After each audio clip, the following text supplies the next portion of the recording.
د فری راشن د پاره به رجسټریشن څنګه کوو؟ د دې په باره کې زیاتر کسان تپوس کوي. یو څو ورځې مخکې موږ په دې باندې ویډیو کړو چې د حکومت د طرفه به تاسو ته فری راشن چې دی دا میلاویږي د روژې د میاشتې. نو ځینې کسان وایي چې په هغې کې به رجسټریشن څنګه کوو، خو د هغې نه وروسته موږ بله یو ویډیو کړو چې په هغې کې موږ تاسو ته ویلو چې د حکومت د طرفه به تاسو ته 10,000 روپۍ چې دي دا میلاویږي. خو زیاتر کسانو هغه ویډیو نه و کتلی.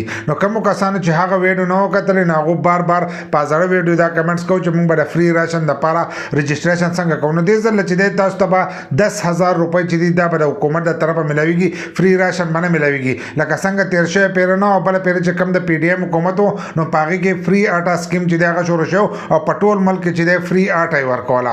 اوس دې ځل چې دی تاسو ته به 10,000 روپۍ چې دي دا به د روژې میلاویږي. په پنجاب کې به هم 10,000 روپۍ میلاویږي. کوم چې د پنجاب کسان دي هغو ته به هم 10,000 روپۍ میلاویږي. کوم چې په سیند کې دي لکه په کراچۍ په دغه ځایونو کې اوسېږي زموږ پښتانه چې کم دي نو هغو ته به 5,000 روپۍ چې دي دا میلاویږي. خو هغو ته به د بېنظیرې د روپو سره میلاویږي. لکه د بېنظیرې چې 13,500 تاسو رالی نو د هغې سره 15,000 دغه تاسو ته میلاویږي. لکه 18,500 روپۍ چې دي دا به تاسو ته میلاویږي. او په خیبر پښتونخوا کې چې دی د 10,000 روپو د پیکیج اعلان شوی دی نو دا به هم تاسو ته د روژې په میاشت کې چې دی دا به میلاویږي.